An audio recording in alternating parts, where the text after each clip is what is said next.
आगम से उत्तर देने के लिए प्रस्तुत हुए हैं। सर्वप्रथम उन लोगों को मौका दिया जा रहा है जो ऑनलाइन पर उपस्थित हैं, फिर आपको मौका दिया जाएगा। इंदौर से रवि पायल जैन नमोस्तु निवेदित करते हुए प्रश्न पूछ रही हैं। आजकल बहुत से महाराज जी सभी को आशीर्वाद नहीं देते।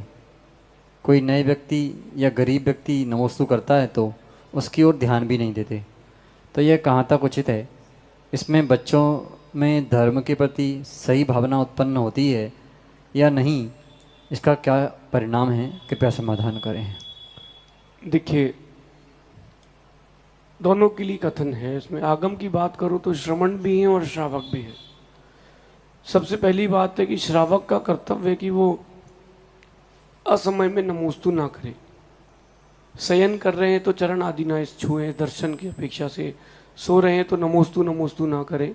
सामायिक आदि में लीन है तो नमोस्तु ना करें। आहार कर रहे हैं तो शुद्धि में एक बार नमोस्तु का प्रयोग कर लें, फिर बार बार पुनः पुनः ना करें। आप बोलोगे आशीर्वाद दो, तो अंजलि में कैसे आशीर्वाद है? ये कथन आगम का। लेकिन श्रावक के लिए ये कथन है, और मुनियों के लिए अभी मरण कंडिका अधिकार में ही, मरण कंडिका में जहाँ विनय अधिकार था, वहाँ आचार्य अमित गति स्वामी लिखते हैं कि साधु को श्रावक की भी विनय करना चाहिए, साधु को साधु की भी विनय करना चाहिए। श्रावक की विनय आशीर्वाद देकर के करना चाहिए। आरिका माँ आ जाए तो उनको आशीर्वाद देकर के समाधि रस्तो इस प्रकार से हाथ उठा के आशीर्वाद देना चाहिए।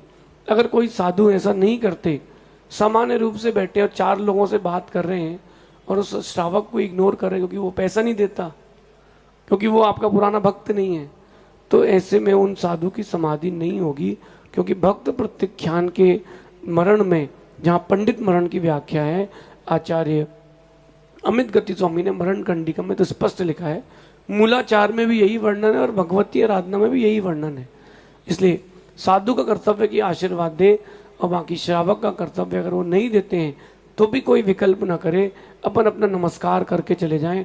उनका हाथ ना भी उठे तो भी तुम्हारी निर्जरा होगी। लेकिन जहाँ जिसकी गलती है उसका ऐसा प्रकरण है। हजारीबाग झारखंड से अरिहंत जैन नमोस्तु निवेदित करते हुए प्रश्न पूछ रही हैं। मेरा बेटा 8 महीने का है और मैंने उसके गले में माताजी के द्वारा दिया हुआ नमोकार मंत्र का लॉकेट पहनाया। अब वो उसे खेलते वक्त बहुत सी बार मुंह के अंदर ले जाता है, तो क्या इसमें इसका दोष लगेगा? अगर दोष लगेगा तो उसका प्रायश्चित कैसे करें? कृपया समाधान करें। देखिए, बच्चा भी छोटा है, उसको विवेक नहीं है, तो विवेक नहीं है तो आप किसी और वस्तु का प्रयोग कर लें। लेकिन इस प्रकार से वो नमोकार मुख अगर मुख में लेगा तो निश्चित मानिए नमोकार मंत्र का अभिनय होगा।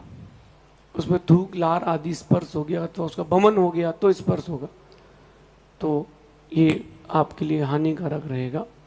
तो उसको बदल दे, कुछ और पहना दे, वो ज़्यादा अच्छा है, ऐसा समझिए। जयपुर से शर्मिला जैन नमोस्तु निवेदित करते हुए प्रश्न पूछ रही हैं। नमोकार की माला रोज करती हूँ, मुझे 1 करोड़ जाप करना है, तो कितने दिनों में होगी और कितनी माला करनी पड़ेगी? कृपया मार्गदर्शन करें। देखो, ये तो आप ही निकाल लो कैलकुलेटर से, फ़ोन में भी कैलकुलेटर है। 1 करोड़ जप करना है कि जाप, इसमें अंतर रखिएगा। और जितनी भी करना हो उसका प्रतिदिन के हिसाब से भाग कर लें। लेकिन मेरा इतना कहना है कि जल्दी जल्दी के चक्कर में संक्लिष्टता ना करें। मैंने भी 1.25 करोड़ जप का नियम अभी फिर से लिया है, और हम लोग तीनों महाराजों ने ही लिया है। तो हम लोगों ने कोई टाइम बाउंडेशन नहीं करी, हमने 5 साल का टाइम लिया है। मैं 5 साल में 1.25 करोड़ करूंगा। आपने कितने दिन का लिया?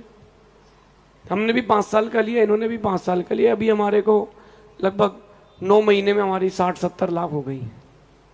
प्रतिदिन की 200 माला हमारी हो जाती है, आप सबके परपंच और झंझट के बाद भी। और जो गुरुजी ने भेजी है वो अलग है, हमारे पाठ अलग है, हमारा स्वाध्याय अलग है, अपना कर लेते हैं। जब चले जाते तो मैं चटाई के अंदर माला ही फेरता था। ठीक है, क्या करना अपन, तो आप उसका एवरेज निकाल ले। मैंने तो 200 माला का एक एवरेज निकाल लिया, उससे मेरा 1.5-2 साल में हो जाएगा, ऐसा मेरा एवरेज है। बाकी आप अगर कम करना चाहते हैं 100-50, तो ऐसा एवरेज सेट कर ले, उसके हिसाब से अपना एवरेज कर ले। लेकिन संक्लेशता नहीं करना। 10 साल में फेर लेना, 20 साल में फेर लेना, 1 साल में फेर लेना, कोई बाधा नहीं। संक्लेशता नहीं करना तो अपन की निर्जरा अधिक होगी, ऐसा समझिए।